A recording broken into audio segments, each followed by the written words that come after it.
Fala pessoal, quem tá falando aqui é o Pedro Estigarribia para mais um Leste Conexão. E gente, não esqueçam de curtir, compartilhar, não esqueçam de seguir todas as redes sociais que tem lá. Nós estamos tanto no YouTube, como estamos no Instagram, no TikTok, no Spotify, inclusive no Spotify chegamos a mais de 1.000 inscritos.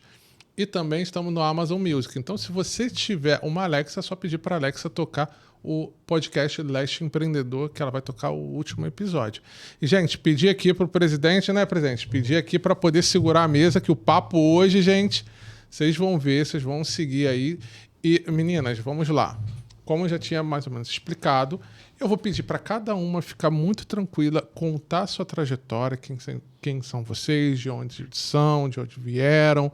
Vão contando a trajetória, não fica preocupado com relação a tempo, pode ir falando. Depois que cada uma se apresentar e contar a sua trajetória, a gente começa com algumas outras perguntas. Tá bom? Tudo bem. Então, pode começar, Sara. Posso começar? Me chamo Sara, sou fisioterapeuta dermatofuncional, atuo na estética há aproximadamente 8 anos. Mas 10 anos atrás não era mais ou menos isso, né? Eu vim de uma família muito humilde.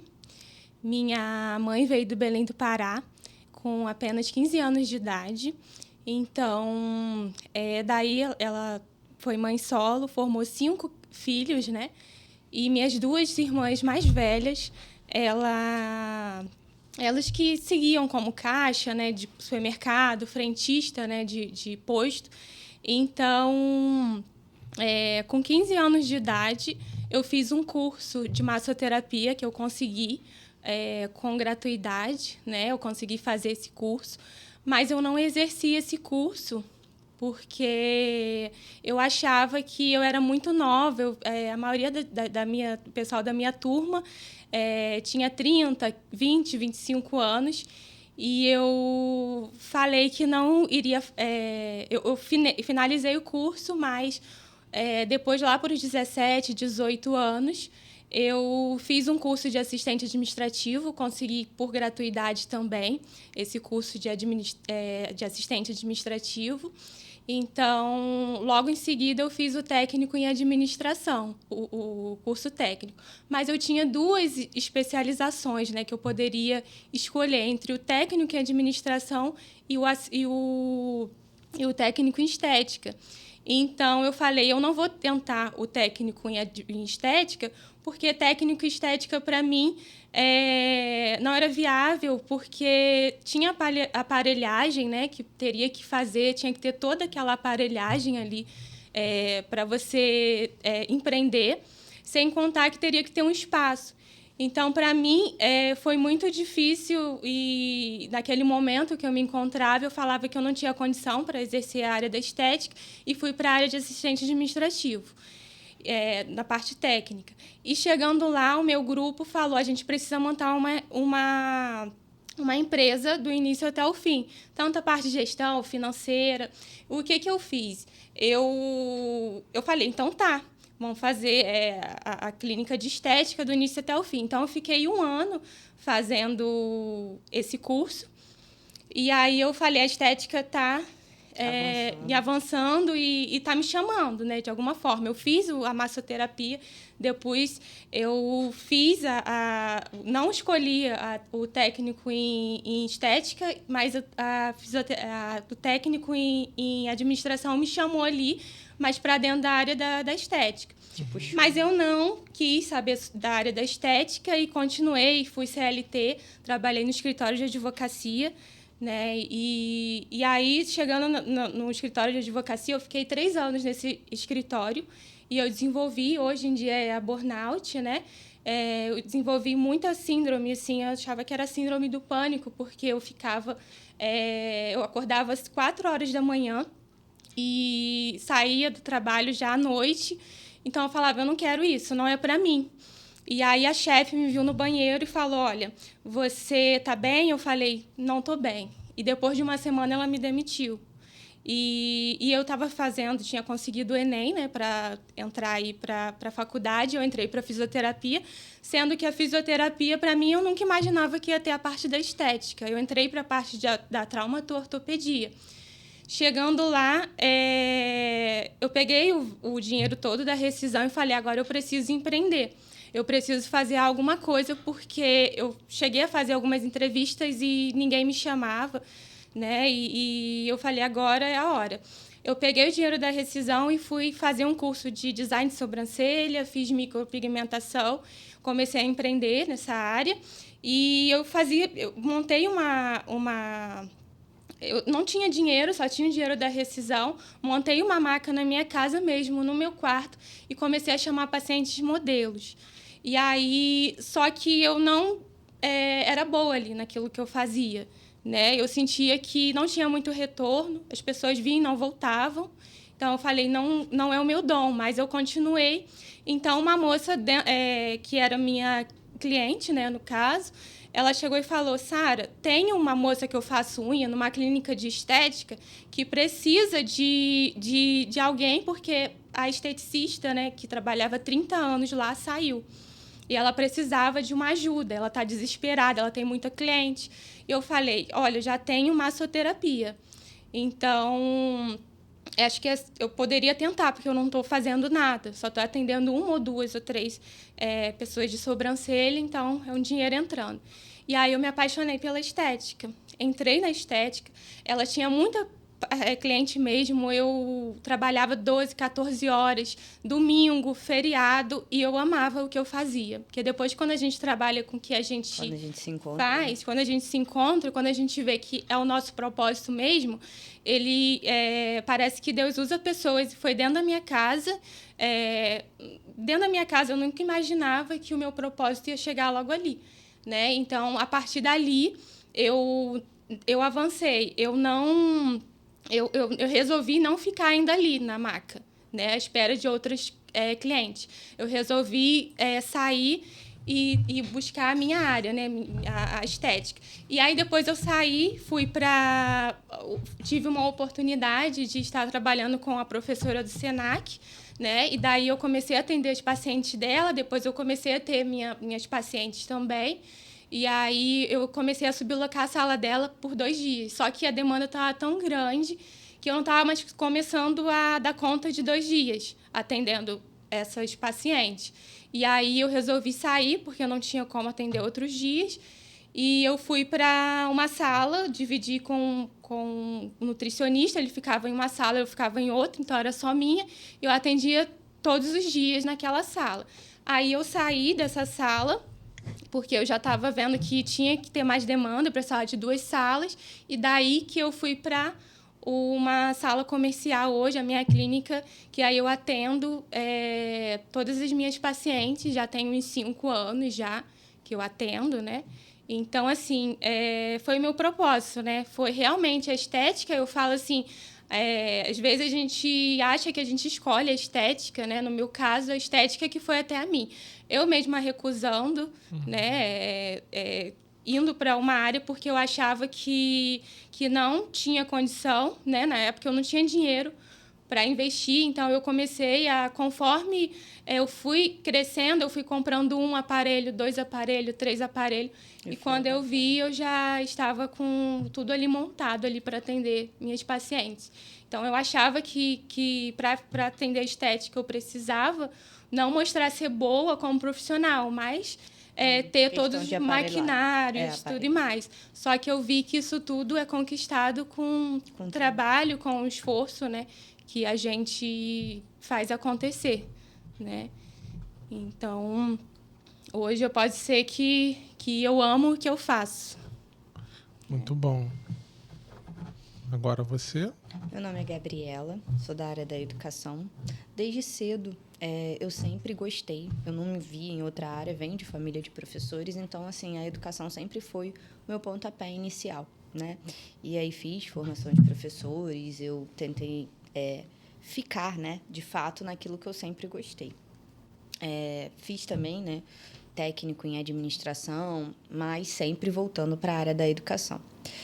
Trabalhei em diversas escolas privadas, trabalhei em escola pública, e chegou um momento que eu comecei a ver que as vertentes pedagógicas que a escola ela começava a impor diretamente ou indiretamente, questões de planejamento, enfim, cada instituição tem a sua, eu comecei a ver que era fora daquilo que eu queria exercer de fato, e comecei a perceber que era questões que não faziam parte do meu fazer pedagógico.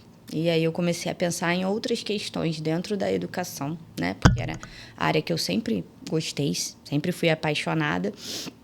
E pensar em alguma forma de estar na educação, mas não dentro da escola. Comecei a ficar tanto na rede... Aí, né, comecei na rede privada, depois fui para várias redes públicas, né?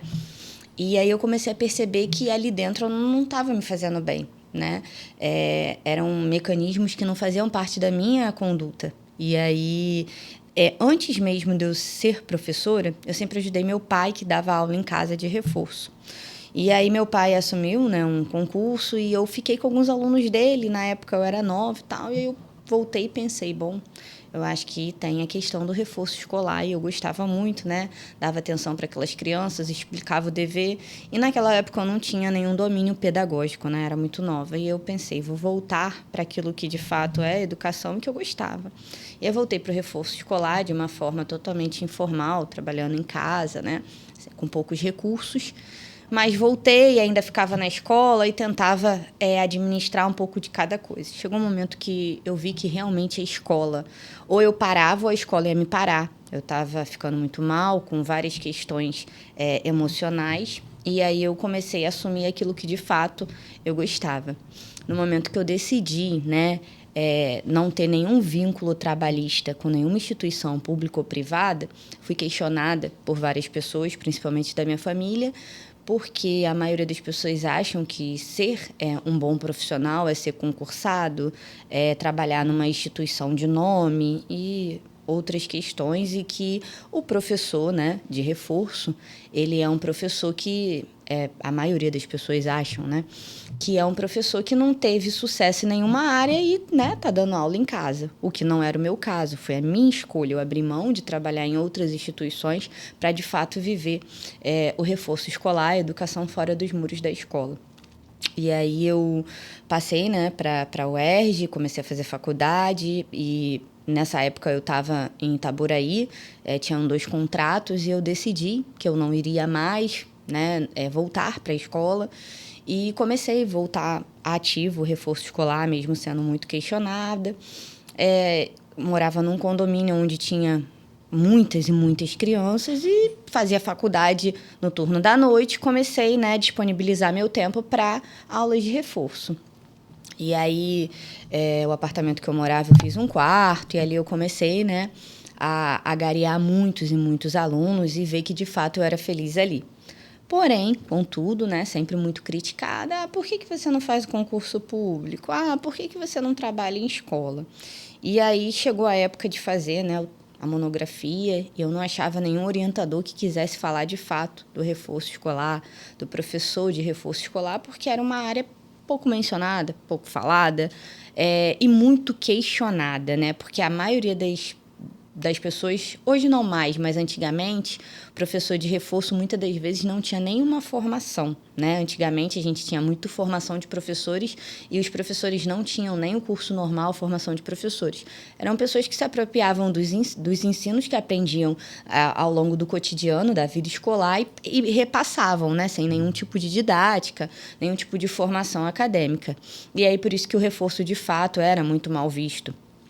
E quando eu decidi atuar, eu falei, eu vou tentar levar essa bandeira de um reforço pautado nos estudos, né, de uma aula de reforço pautada em estudo, em continuidade, em afetividade, enfim. E comecei, né, até que chegou um momento que eu precisei começar a olhar para o reforço escolar como uma profissão de fato. Já não estava dando mais para eu ficar dentro da minha casa, apesar de ter um quarto separado, fiz uma sala, né? Eu precisava buscar algumas questões.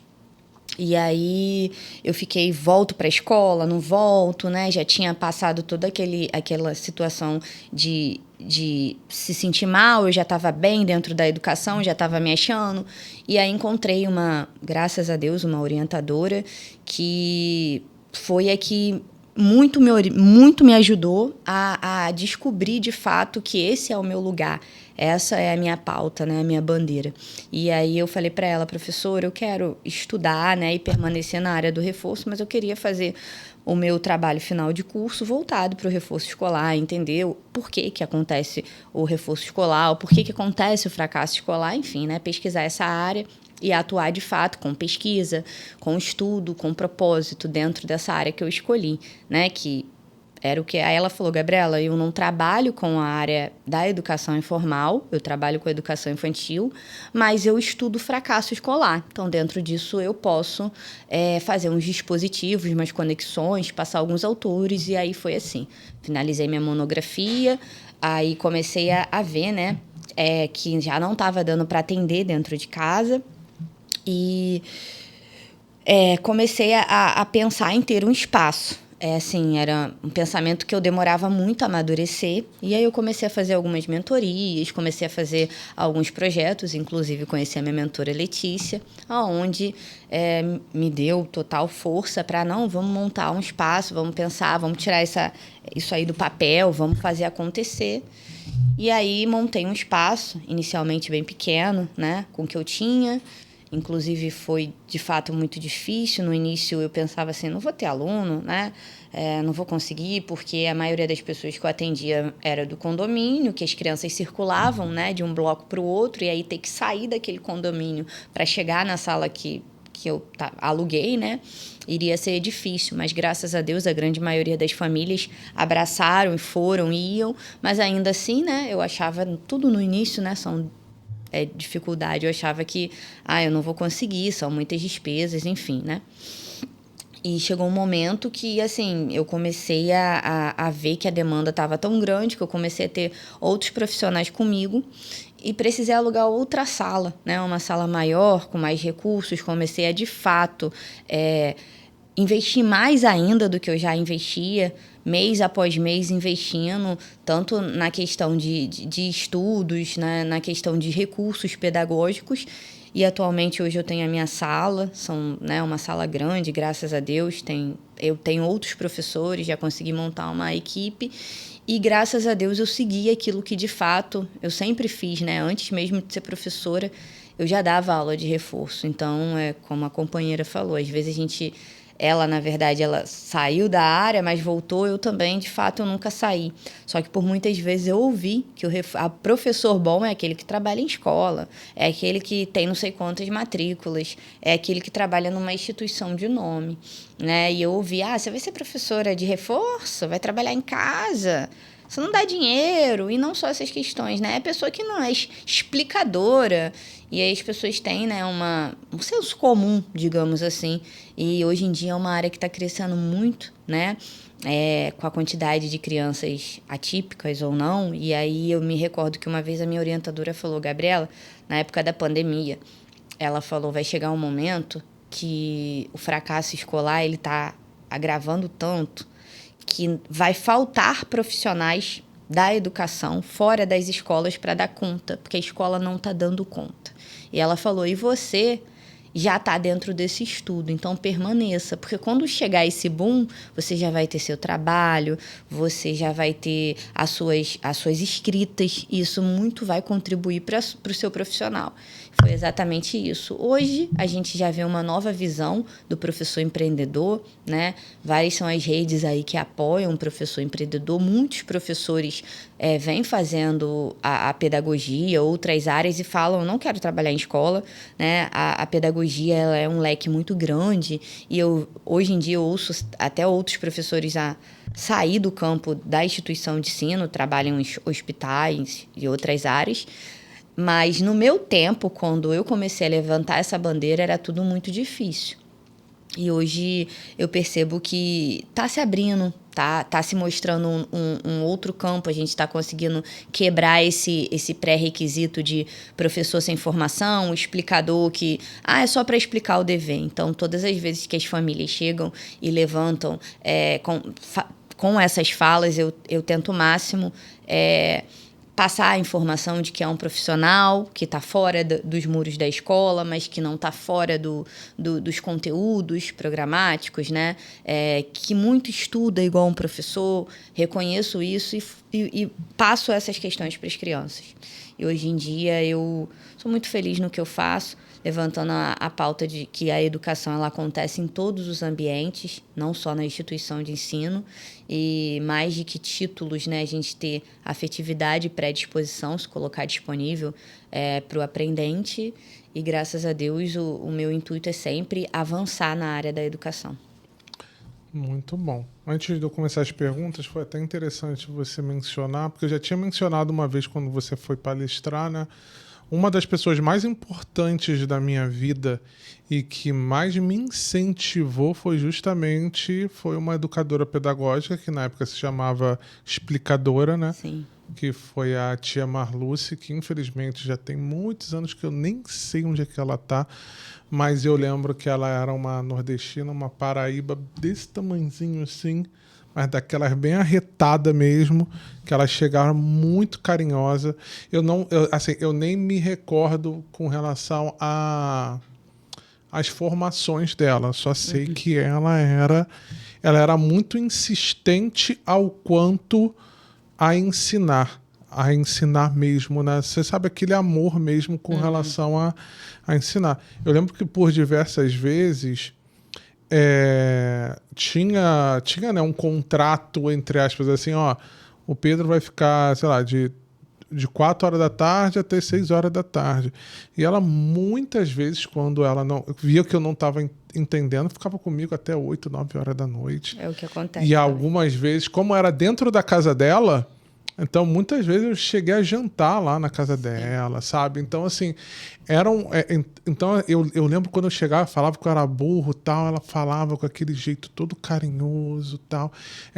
Você vai ver, um dia você vai sentir muito orgulho de você mesmo, tal. Isso vai criando encorajamento. Né? Não, e você não percebe. E para você ver, assim, marca, né? Não marca. Eu acho que todos nós temos pessoas da área da educação, professores, que marcou a gente. Sim, sempre vai ter. Sabe? Sempre vai ter. Sempre. Eu lembro de professoras, algumas professoras, e eu lembro que eu também, como professor também, tem algumas vidas que eu marquei, eu sei porque, e assim, eu sei justamente porque às vezes eu encontro com alguns aqui por Niterói ou no Plaza e tudo, e gente, assim, foram aproximadamente umas 10 mil pessoas que eu dei aula, então assim, não tem, assim como teve alguns alunos que me marcaram. Assim, tem uns que eu marquei e eu nem sei que eu marquei. Exatamente. Então, às vezes que eu nem sei. Eu acho tão engraçado com relação a professor, né? Que se você ver qualquer outro profissional, você vai parar na rua, vai chamar pelo nome, ou se você não lembrar, professor é aquela coisa, oi, professor! Sim, e aí... felicidade, sim, né? E eu acho... Sim, eu acho Chega muito... o professor primeiro. Sim, e eu acho muito interessante, por exemplo, a forma como você marca. Já aconteceu algumas vezes de eu estar andando, a pessoa ela parar para poder de fato falar comigo. Sim. Sabe? Falar comigo. Ela parar e falar: ô, professor, tudo bom? Como é que você tá? Quanto tempo? Nossa, muito bom te ver, muito obrigado e tudo. Esses dias um aluno que eu já não via há muito, eu quase não lembrava dele. Ele achou meu Instagram, aí me mandou uma mensagem. A última vez que eu tinha falado com ele foi ó, só pra você ter uma ideia, foi em 2013. Que eu lembro que ele não era alguém que era do curso técnico, que ele não estava muito interessado tanto em estudar.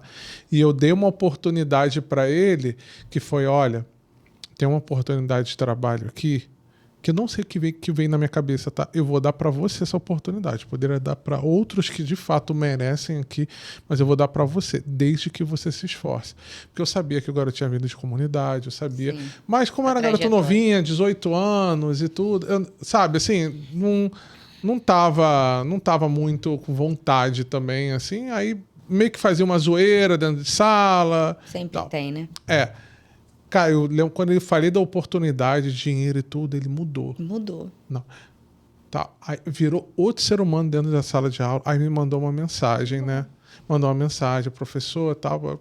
Poxa, eu lembrei aqui, eu lembrei aqui de você, procurei aqui, meu sobrenome já é bem diferente, então não é difícil me encontrar, né?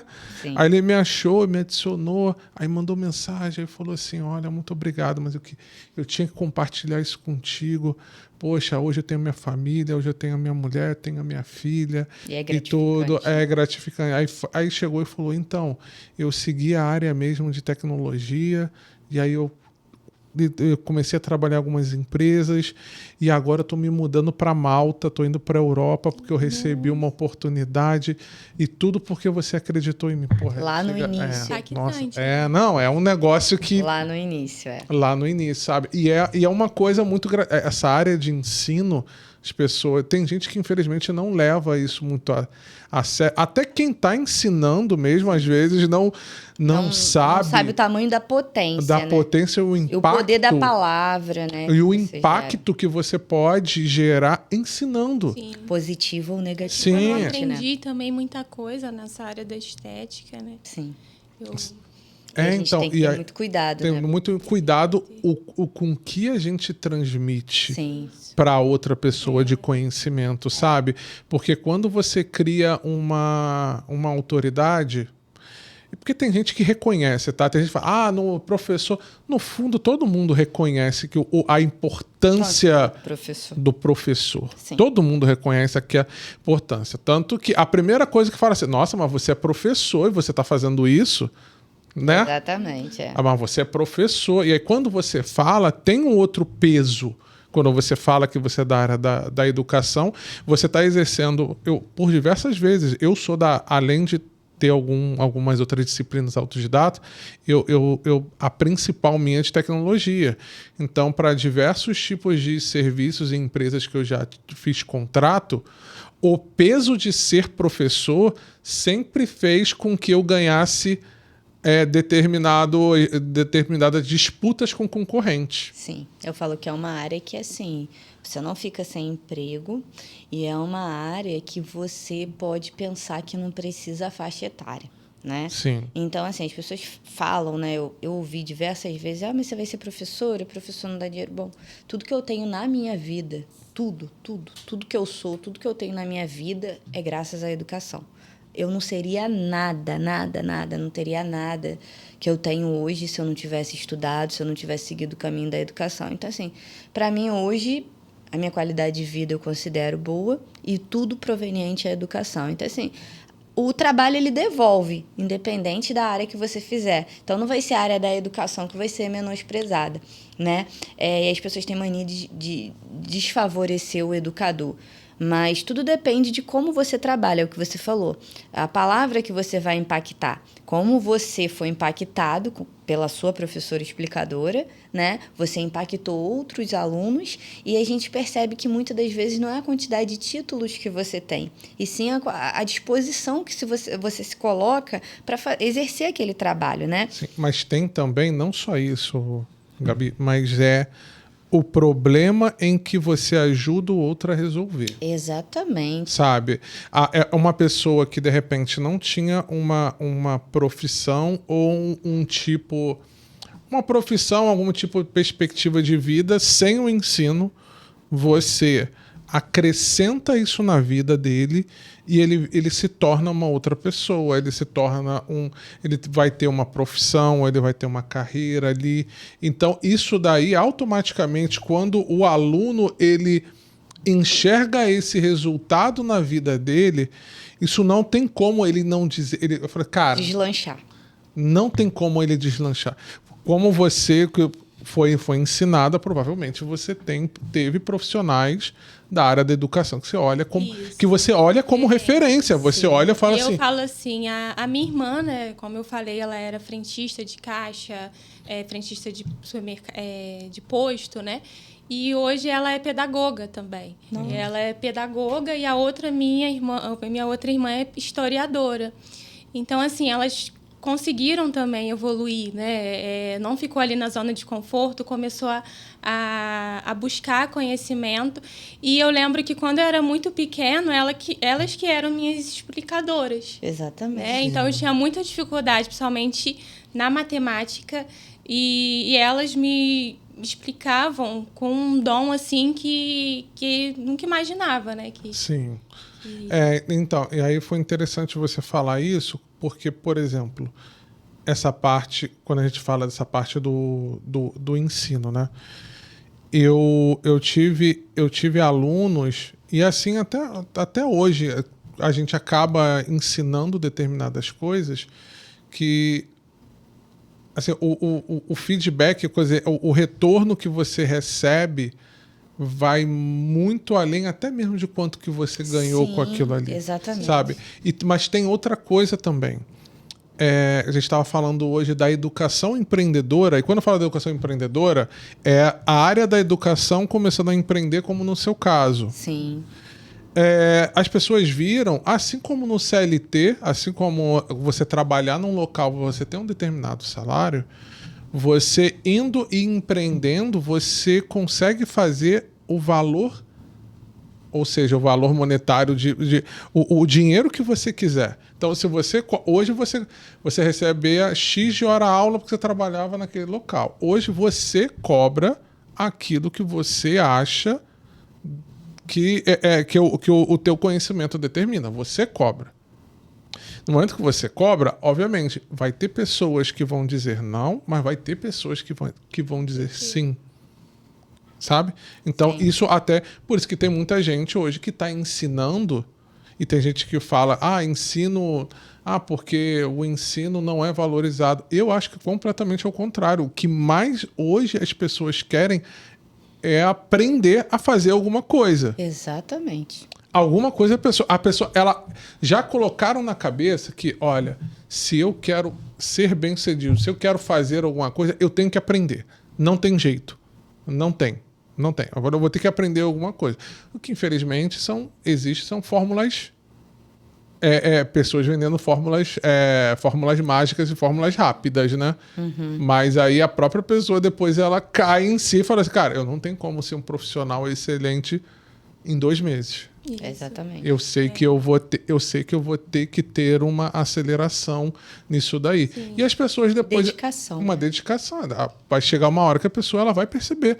E aí eu estava lembrando, engraçado, né? Com um projeto que eu tenho do Leste Vale, que são muitas mulheres. Eu tive poucas mulheres que participaram, que eu dei aula porque era na área de tecnologia. Então, eram mais homens. Mas teve umas palestras ou outras que eu falava sobre carreira, né?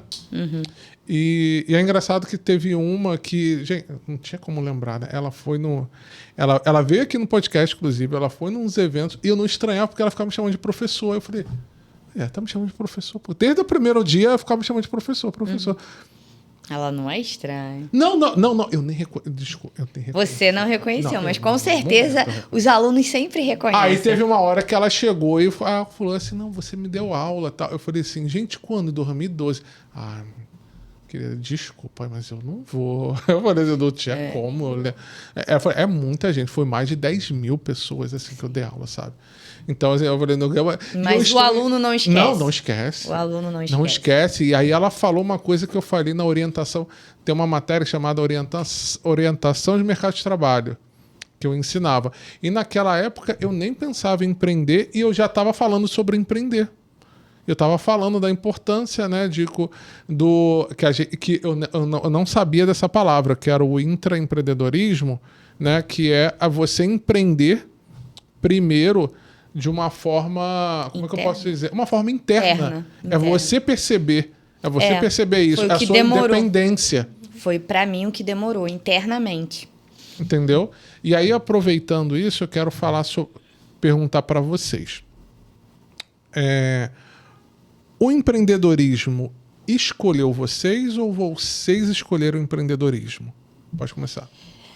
No meu caso, eu acho que o empreendedorismo, ele me escolheu, porque eu ainda tinha muita insegurança de empreender. Só que chegou um momento que eu vi que não dava para eu achar que a educação, a professora empreendedora, a educação fora dos muros da escola era um bico. Eu tinha que assumir o meu lugar de empreender na área da educação. E aí chegou um momento que eu falei, o círculo está se fechando e é agora. Então, acho que é ele que me escolheu. O empreendedorismo me escolheu. Você? Então, no meu caso, eu também acho que o empreendedorismo, ele me escolheu, porque a estética antes era vista muito como algo superficial. A paciente, ela chegava para mim, né, em busca de celulite, gordura localizada, e eu achava assim, era muito igual para todo mundo. Tinha muita receita de bolo na minha profissão, e eu falei, não, por que chega essas pessoas com celulite e gordura localizada? Como que é a história dessa paciente? O que ela passa? Quais são os sintomas? Qual é a causa disso tudo, né? Então, não é uma simples celulite, tem uma história dentro dessa paciente, né? Então, é muito profundo. A gente não olha a estética como algo superficial. Então, a gente trata de forma mais individualizada essa paciente.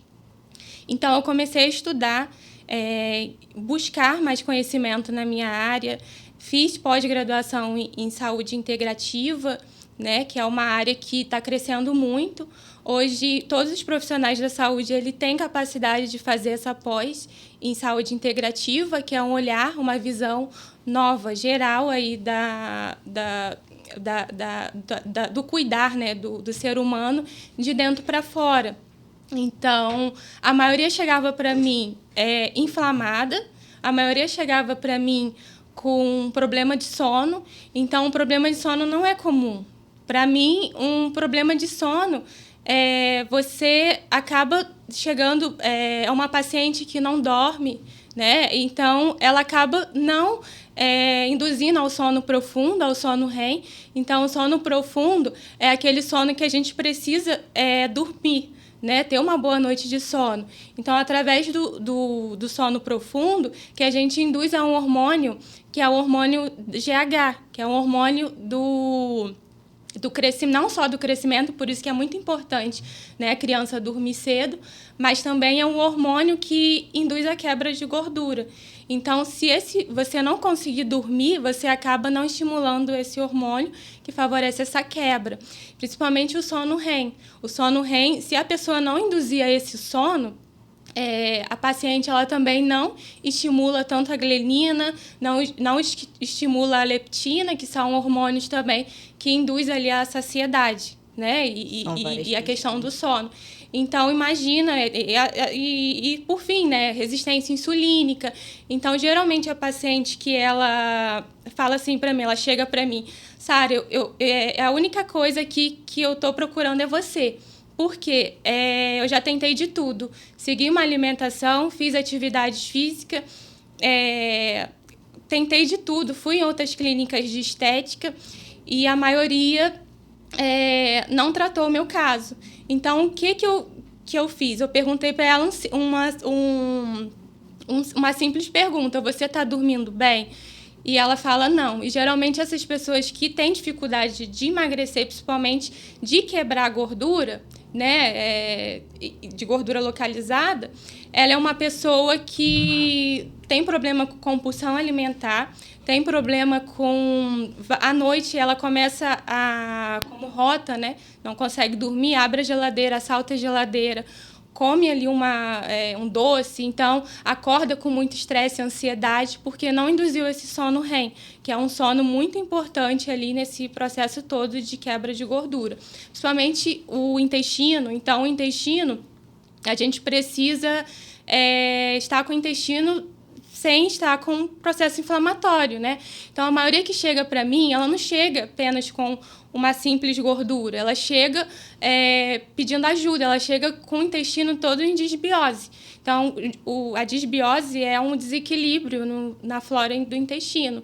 Então, isso é causado com os mau hábito, com problemas realmente alimentares, né? Alimentação inflamatória. E isso tudo faz com que o seu intestino ele fique permeável, né? E aí acabe gerando aí doenças, no caso, se você não cuidar, autoimune. Né? Então, qual a minha diferença? Como que eu cheguei ao empreendedorismo assim, de uma forma diferente? Né? Eu comecei a tratar o paciente de forma individualizada, comecei a olhar e entender mais a história desse paciente, né? De como que é a vida dele, né? O que causou isso a ele. E daí eu comecei a olhar mais os exames laboratoriais desse paciente também, além de toda a questão de hábito, eu comecei a entrar mais a fundo, estudar mais exames laboratoriais, porque nós, fisioterapeutas dermatofuncionais da área de saúde, a gente tem o conhecimento, podemos sim entrar a fundo e poder ajudar esse paciente de qualquer forma. O hemograma completo, apenas o hemograma, não estou nem entrando em vitaminas e minerais, tá? Em hemograma, a gente consegue identificar se o paciente está ingerindo água, né, está fazendo uma boa ingesta de água, se o intestino dele está funcionando adequadamente, se ele tem anemia, porque se ele tiver anemia, ele acaba não sendo um resultado bom ali na estética, então a gente acaba não fazendo uma boa diferença, não entregando resultado. A maioria das clínicas, elas não olham o hemograma e tratam o paciente e o resultado não é o mesmo. Acaba dificultando esse resultado do paciente. Então, a gente olha também a vitamina B12, vitamina B9, que é muito importante na parte da quebra da gordura. Para gerar uma quebra de gordura, a gente precisa estar com as vitaminas em dia, precisa estar com aporte nutricional, precisa também estar com toda a parte da mitocôndria, né? Porque não adianta a gente gerar gasto calórico, né? E na estética a gente precisa gerar gasto calórico para eliminar com mais facilidade, entrar ali para a rota da beta-oxidação, aquela gordura para ser eliminada, né, por forma aeróbica, suor. Mas se a paciente estiver inflamada, se a paciente estiver com problema intestinal, se a paciente estiver com sono ruim, então, principalmente na mitocôndria.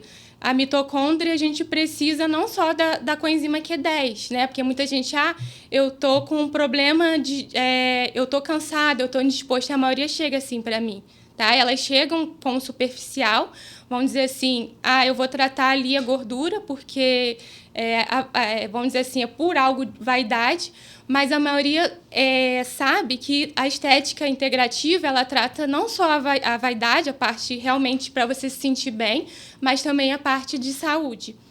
Então, desde o momento em que a gente começa a olhar mais para a parte mesmo da mitocôndria da paciente, da parte da energia, né? Então, aí tudo flui, porque todo o processo de resultado, emagrecimento ocorre. E hoje em dia, a maioria, ela chega assim, disposta, cansada. Então, a gente avalia a mitocôndria, a gente avalia o sono, a gente avalia todo um contexto aí, e não apenas tratar somente ali por aparelhos, né? Porque aparelho em um meio ali com muito açúcar, por exemplo, a maioria também chega para mim com insulina alta, né? Então, a hemoglobina glicada, no caso, 5,7, 5,9 até 6, chega quase pré-diabética. Então, geralmente, quando elas chegam com a resistência insulínica, geralmente elas vão para uma consulta médica, o médico já fala assim, ok, não está ainda nada. Então, ele não vai medicar, não vai falar nada. E muita gente chega para mim, o que eu falo? Eu oriento, para melhorar a resistência insulínica, você precisa fazer atividades físicas, seguir uma alimentação, tá? E só coisa básica mesmo que a gente orienta, e essa paciente já muda. Então, chega a paciente com uma insulina, vamos dizer assim, o normal é 4, é 6, o máximo, né, de insulina desse paciente. Quando esse paciente chega com 15, 18, que algumas pessoas, a maioria, assim, chega para mim com esse tipo de insulina, eu consigo ali melhorar aquele quadro, ela consegue abaixar e consegue emagrecer. Se ela vier para... E geralmente a maioria que vai procurando tratamento estético, ela está com insulina muito alta, tem uma ingesta muito grande de doce, então ela pode ser uma pessoa ansiosa, compulsiva. Isso aí ninguém nunca fala para ela. E quando vê, a pessoa está passando o aparelho ali, então o sangue daquela paciente, ela já está ali caramelizado, porque é um açúcar que está no seu sangue, né? Então, para dentro das células, e quando você usa o aparelho, praticamente aquele sangue ele está caramelizando, porque o aparelho, por exemplo, uma criofrequência, uma radiofrequência, quando você usa ali naquela paciente, glica mais a sua pele e não resolve nada. Então, quando a gente trata a paciente, principalmente quando a insulina está 4, o resultado é incrível, tá? Então, quando chega pacientes desinflamados, para mim, é excelente. Então, o resultado é 100%. Mas quando a maioria que chega não é assim. A maioria chega inflamado e a gente tem que fazer um tratamento de detox, né, orientação, cuidado mais individualizado, né? O que você falou, e aí, me fez... Futura professora também, Sim, viu? uma didática excelente. Me fez refletir que todas as áreas precisam de uma visão sistêmica e de um atendimento individualizado, senão nada acontece. Foi uma das coisas também que me fizeram sair das instituições de ensino, né? Que é um regime mais pluralizado, onde a voz do aluno ela é minimizada, o professor vira uma hierarquia, enfim. E o que a Sara falou faz muito sentido.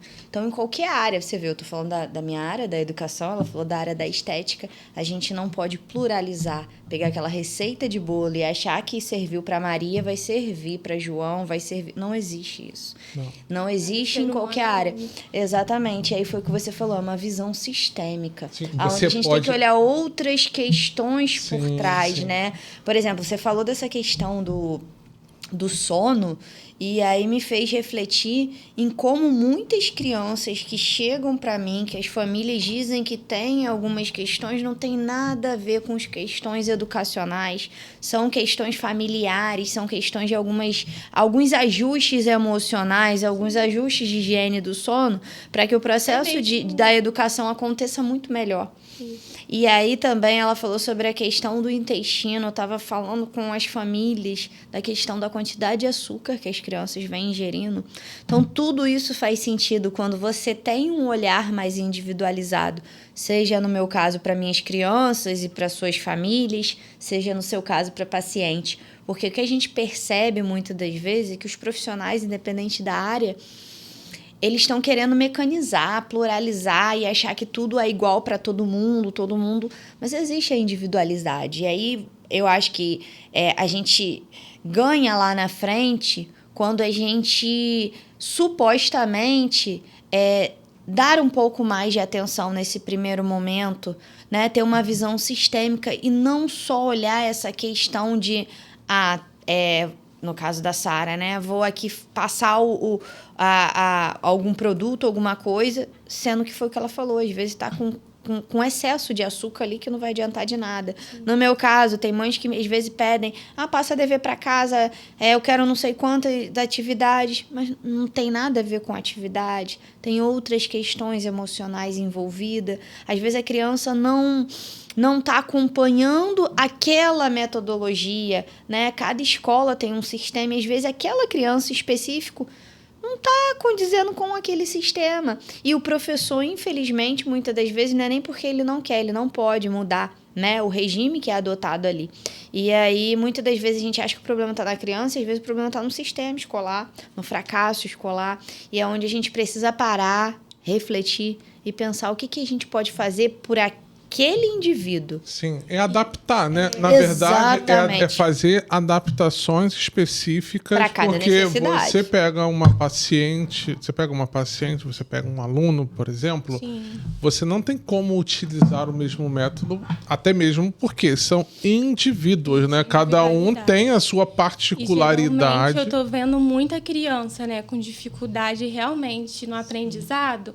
E eu tenho estudado muito, né, sobre a parte de TEA e, geralmente, muitas crianças que têm essa dificuldade de aprendizado, ela tem falta de vitamina B12, né? Sim. E vitamina D, inclusive de deficiências nutricionais. Um consumo excessivo né? de açúcar. E principalmente o consumo, né? A compulsão por açúcar, né, que é algo que vai deixando mais essa paciente ainda mais com essa indisposição, esses sintomas assim que às vezes a gente acha que é, né, o TEA, mas que pode ser ajudado de alguma forma essa criança, né, nessa melhora. E você falou sobre o intestino, né? Intestino, e aí a principalmente. gente começa a perceber, assim, eu vi alguns artigos, né, li algumas matérias que começam a dar uma atenção muito maior para o intestino, né? Nos últimos anos eu tenho até tentado focar num estudo voltado para a questão do intestino e percebe-se, assim, comparando, né? Eu já vi em alguns relatos, né? Que o intestino já chega a ser o segundo cérebro da gente. Hoje já é o primeiro. Hoje o intestino já é considerado Exatamente. Ou seja, se você parar para pensar, eu já ouvi crianças falar que tá sem o processo de ir ao banheiro de 3 ou 4 dias. Então, assim, será que essa criança tem alguma defasagem de ensino? Ou tem alguma questão, né, que é para ser vista para além do ensino e que vai acarretar na escola, no ensino? Então, são várias questões. Sim, tem uma coisa que acontece comigo eu tenho, além das altas habilidades de superdotação, eu tenho TDAH com hiperfoco. Então, assim, o que seria a questão do hiperfoco se eu estiver aqui mergulhado em alguma coisa, você pode gritar perto de mim que eu não vou conseguir te ouvir. A não ser que você toque em mim. Então, e quando eu estou nesse momento, principalmente do hiperfoco, aprendendo alguma coisa, é um momento que, assim, isso daí eu já tinha estudado também, né? É um momento que me dá muita fome. Muita fome. Muita fome depois de umas 3 horas, mais ou menos. Mas eu percebo que essa fome, ela está muito relacionada porque as pessoas acham que somente a atividade física, né? A parte física que faz gerar isso, mas o raciocínio, o cérebro está consumindo energia. Ele precisa de nutrientes. Por exemplo, se você não dorme, não sei, você dorme bem? Não, então. Devido à minha aceleração do cérebro, né? Eu até postei um meme hoje que foi compartilhado, foi de ontem para hoje, que foi até uma Alzineia que a gente faz parte junto, né? Que é que ela colocou, né? Que assim, existem pessoas que com a mente muito aceleradas que elas não conseguem dormir mais de 5 horas. Então, assim, mas o meu grande problema não é eu dormir. Por exemplo, tô com sono. Pô, dormo rápido. O meu grande problema é quando eu acordo. Em que sentido eu acordo? Vamos supor, se eu fui dormir 11 horas da noite e eu acordei 1h30 da manhã para poder urinar, já era, eu não durmo mais. Então, aí tem relação também com a grelina, que é o hormônio realmente da fome, né? Então, aí você já acorda já com essa vontade de... Não, mas não é nem fome. Eu tô falando que eu não consigo dormir mais por causa da minha mente que não para. Ela quer trabalhar. Ela quer trabalhar. Aí eu falo... Então, antigamente eu ficava tentando brigar. Eu ficava assim, não, cara, eu tenho que dormir porque amanhã tem que acordar. Hoje eu falei assim, tá bom, não adianta mais. Eu já tentei muito tempo, não adianta mais.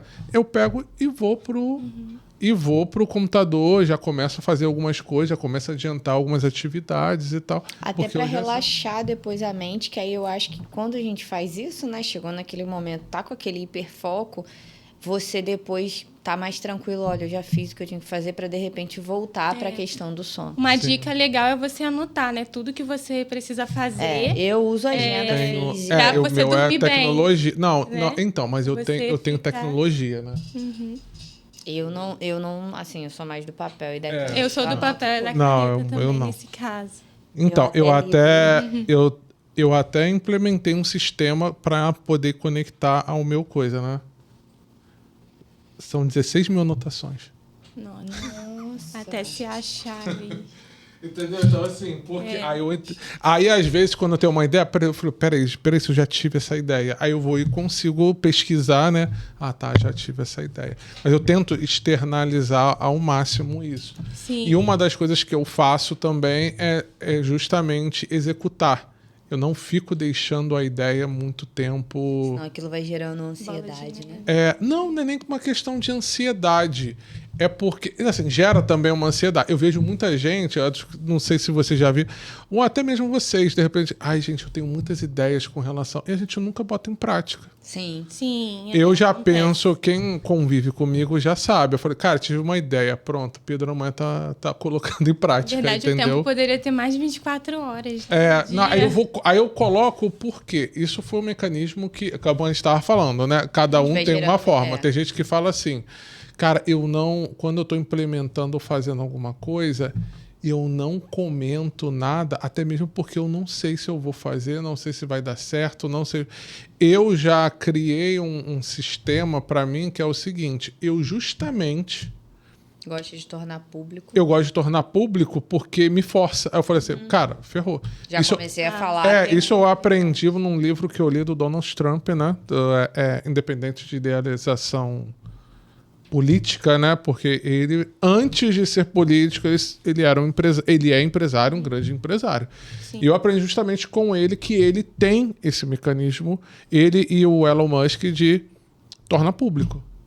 Tive uma mais coisa, tornar público. Por quê? Porque agora ferrou. Agora Tem é a compromisso. sua credibilidade. E muita gente tem medo de. Cara, não vou tornar público, porque se eu contar, as pessoas souberem e eu não fazer, onde é que vai estar a minha palavra? Sim.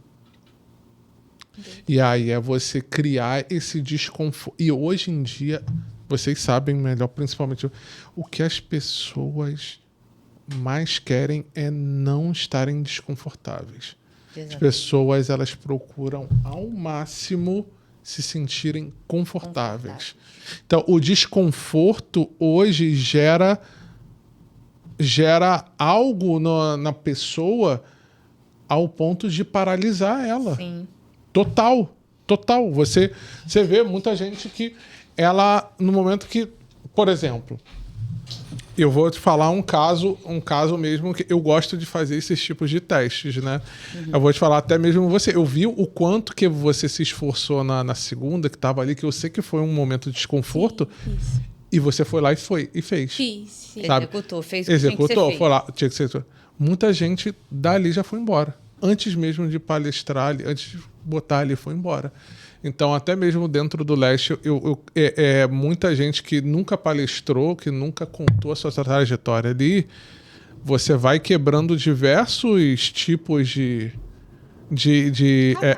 camadas ali, Sim. porque a pessoa nunca palestrou. Agora vai palestrar. rompendo. Podcast. Isso, né? Podcast. Nunca Ai, nossa, gente, câmera, isso, gravar e tal. Teve um uma. desafio que a gente vai se desafiando. E a vai cada se dia. desafia e vai se desafiando. Tem gente Exatamente. que simplesmente não. Eu falo assim, até mesmo para minha área profissional, né? No caso de fazer cursos, né? Eu nunca fiquei na zona de conforto. Sempre fui me atualizando, nunca fiquei ali só, vou fazer curso para gordura localizada. Vou fazer só para isso. Não. Fui fazendo especializações, fui fazendo harmonização glútea, fui entrando para outros meios, né? Dentro da sua dentro área, da minha vai área. ampliando. Então, eu fui ampliando cada vez mais, né? É uma forma também de estar aí me desafiando e o meu público, né? Crescendo cada vez mais, né? Agora, me responda uma coisa. O que vocês acham que impediu vocês de poder chegar aonde vocês estão hoje? Provavelmente, assim, tiveram diversas camadas, diversos momentos na vida que vocês falaram, eu queria estar nesse local, eu queria chegar nesse local. O que vocês acham que pode ter impedido vocês em diversos momentos a chegar aonde vocês estão hoje? Não sei se vocês conseguiram entender o que eu estou dizendo. Tá, Consegui. pode começar. Pode falar você. Pode falar, tá. O que me impediu foi muitas das vezes deixar de focar no que eu de fato queria para ouvir terceiros, né? Então, por várias vezes, como eu falei, eu ouvia que ser professor explicador seria como se fosse estudar e não ter profissão. Então, muitas das vezes eu pensei, nossa, fiz formação de professores, vou fazer pedagogia e vou dar aula em casa, nem precisava, né? E aí eu ficava com essas falas, tentando me sabotar e aproveitando dessas falas, e isso eu ia adiando o empreender na área da educação. Meios financeiros também, né? Porque a gente sabe que hoje em dia, quando você decide empreender, você tem que abrir mão de muitas coisas, né? Eu sempre falo que empreender é você acordar todos os dias desempregado e fazer valer todos os dias. É só você, né? Diferente do CLT, que você ali sabe que você tem alguma coisa por trás e no final do mês você vai receber alguma quantia, né? Sem comissão, com comissão, alguma coisa. Agora, o empreender, você tem que estar ali de corpo e alma, se colocar disponível para fazer tudo dentro daquela empresa, daquele negócio que você quer para você ver acontecer. Então, por várias vezes eu exerci funções porque eu não tinha capital para investir. Então, isso tudo me fez adiar algumas coisas, né? O medo me fez adiar, a insegurança, as falas, né? Porque, assim, o empreender está crescendo muito, na área da educação também. Mas há uma década, era difícil você ouvir há 10 anos atrás uma pessoa escolher dar aula de reforço. Muitas queriam estar dentro de escola, talvez não como professora regente, mas como diretora, enfim, orientação pedagógica, né? Ouvia muitos colegas na época da educação, eu vou fazer pedagogia, eu já sou professora para sair de sala de aula. Mas eu não ouvia 10 anos atrás essa fala de que queria terminar a pedagogia para ser professor explicador, né? E muitos ficavam assim, mas você dá aula? Você dá aula onde? Eu dou aula em casa. Tá. Aí já aquele olhar, sabe? De minorizar.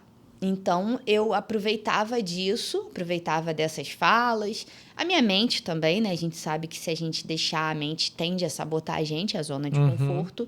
E tudo isso me impediu. Mas a minha força de vontade e o meu desejo de trazer uma educação mais pautada na individualidade de cada criança me fez persistir. Eu falei, eu amo a educação. O que eu não gosto, o que eu não me encontrei foi dentro das instituições de ensino.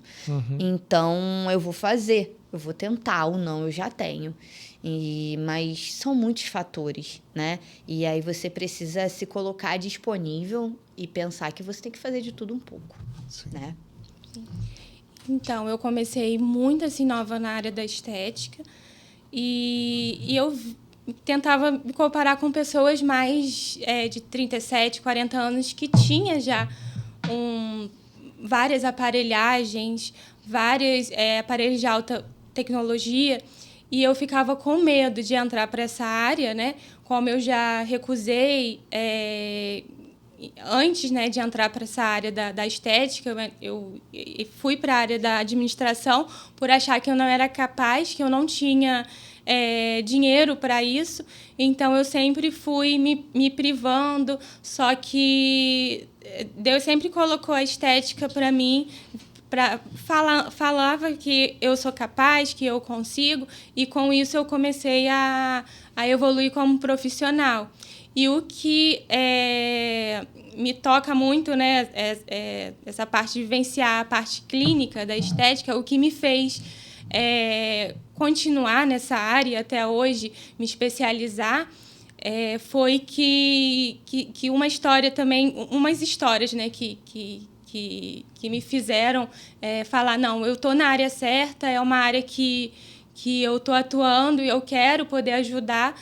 Foi uma paciente que a maioria chega assim para mim. Foi uma paciente que ela estava levando os filhos para a escola, e aí, chegando lá, o porteiro chegou e falou, olha, aquele seu filho grandão eu não tenho visto. E ela chegou e falou para esse porteiro, não, ele não é meu filho, ele é meu marido.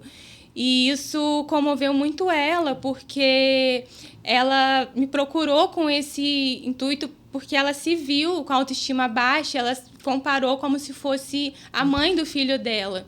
E eu falei, não, eu preciso ajudar vidas, eu preciso cuidar de mulheres feridas, mulheres que estão precisando de uma cura, né, além, né, de uma melhora na autoestima.